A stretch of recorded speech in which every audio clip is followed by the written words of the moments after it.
एक कदम अध्यात्म की ओर। नमस्कार साथियों, आप देख रहे हैं आध्यात्मिक चैनल आध्यात्मिक दर्पण और मैं शिवम यादव हूं आपके साथ। एक ऐसा चैनल जहां इतिहास, आस्था और रहस्य सब एक साथ मिलते हैं। आज हम आध्यात्मिक दर्पण की पूरी टीम के साथ आपको लेकर चल रहे हैं उत्तर भारत के प्रसिद्ध नाथ नगरी बरेली में। जैसा कि हमने आपसे वादा किया था कि हम आपको कराएंगे बरेली के सातों नाथों के दर्शन, जिसमें हम पहली कड़ी में आप पहुंचे हैं बरेली नाथ नगरी के उस दिव्य स्थान की ओर जिसे त्रिबटीनाथ मंदिर कहा जाता है। यह मंदिर न सिर्फ शिव भक्ति का प्रमुख केंद्र है, बल्कि यह आध्यात्मिक ऊर्जा का और लोक मान्यताओं तथा चमत्कारी घटनाओं का भी साक्षी है। तो आइए चलिए हमारे साथ त्रिबटीनाथ धाम की यात्रा पर, जहां शिव ही आदि हैं, शिव ही अंत हैं। जय त्रिबटीनाथ महादेव। दर्शकों, नाथ नगरी के नाम से देश दुनिया में विख्यात बरेली की सांस्कृतिक विरासत काफी समृद्ध रही है। द्वापर युग में पांचाल साम्राज्य की अनमोल थाती को अपने आंचल में समेटे यह नगरी प्राचीन काल से हर धर्म और मत के अनुयायियों के लिए आस्था का केंद्र रही है। जैसा कि हमने आपको पहले भी बताया था कि यहाँ नाथ मंदिरों की पूरी श्रृंखला है, जिसमें बरेली शहर के हर कोने में भगवान शिव के कई नाथ मंदिर हैं, जिनसे हम आपको आगे रूबरू कराएंगे।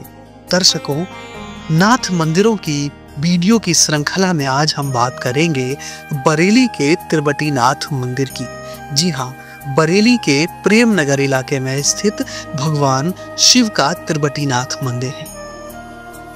त्रिबटीनाथ मंदिर में जो प्राचीन शिवलिंग स्थापित है वह 3 बट वृक्षों के नीचे बना हुआ है, जो कि खुद ही प्रकट हुआ था।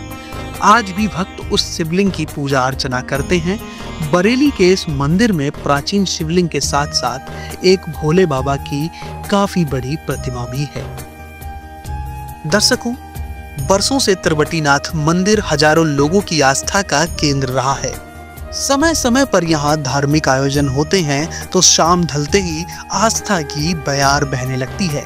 मंदिर खुलने के तय समय से पहले ही श्रद्धालुओं के आने का सिलसिला शुरू हो जाता है। सुबह शाम शंख और घंटों की ध्वनि के बीच वहां पहुंचने वाले श्रद्धालुओं को एक अलौकिक आनंद की प्राप्ति होती है। दूर दराज से यहां आकर श्रद्धालु मनौती मांगते हैं और उनकी हर इच्छा पूरी होती है। मंदिर में हर त्योहार पर विशेष आयोजन किए जाते हैं। श्री त्रिबटीनाथ मंदिर का इतिहास काफी पुराना है। मंदिर जिस स्थान पर है वहां पर घना जंगल हुआ करता था। दूर दूर तक इंसान नजर नहीं आते थे। वन्य प्राणियों का यह निवास स्थान हुआ करता था। इस जगह के आसपास बसे गांव के लोग यहां अपने पशुओं को चराने आते थे। वर्ष 1474 में एक बार एक चरवाहा दोपहर के वक्त वहां आराम करते हुए सो गया, जिसको भगवान भोले ने सपना देकर जगाया और यह कहा कि यहाँ 3 वृक्षों के बीच में उनका शिवलिंग है। चरवाहा उठा तो उसने वहां पर खुदाई शुरू कर दी, जहां शिवलिंग दिखा। इसके बाद आसपास के लोगों ने शिवलिंग पर जलाभिषेक करना प्रारंभ कर दिया। 3 बट वृक्षों के बीच में शिवलिंग निकलने की वजह से उसे त्रिबटीनाथ कहा जाने लगा। इसके अलावा वहां पर एक बड़ा टीला था और उसे पांचाल प्रदेश में टीबरी कहते थे, इसीलिए इसका नाम टीबरीनाथ पड़ा।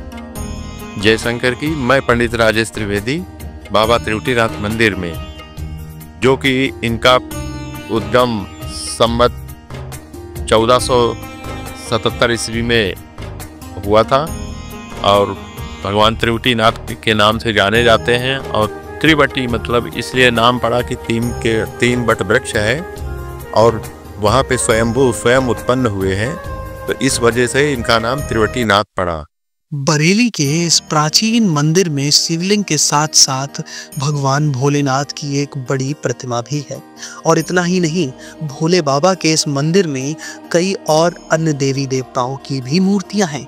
बरेली के प्राचीन मंदिर में 43 फीट ऊंची भगवान भोलेनाथ की एक मूर्ति है। इसको देखने के लिए व भोले बाबा के दर्शन करने के लिए दूर दूर से भक्त आते हैं। माना जाता है कि इस तिरुपतिनाथ मंदिर में जो भी भक्त सच्चे दिल से पूजा पाठ करके मन्नत मांगते हैं तो उनकी हर एक मनोकामना अवश्य पूर्ण होती है। वैसे तो हर रोज सुबह से लेकर शाम तक भोलेनाथ के भक्त यहाँ आते रहते हैं। तो ये थे बरेली के पावन तिरुपतिनाथ। जी हाँ, तिरुपतिनाथ मंदिर का संक्षिप्त वृत्तांत आपने देखा। एक ऐसा स्थान जहाँ श्रद्धा, चमत्कार और आत्मिक शांति तीनों का संगम मिलता है।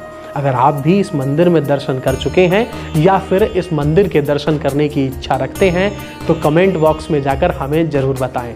आध्यात्मिक दर्पण पर हम आगे भी ऐसे ही पावन स्थलों की जानकारी आपको देते रहेंगे।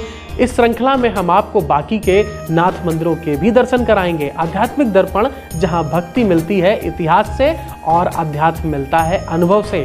तो हम सभी लोग अपने अपने अनुभव एक दूसरे के साथ शेयर करते रहेंगे। अगर आपके भी कुछ अनुभव हैं तो आप हमारे साथ साझा कर सकते हैं कमेंट बॉक्स में।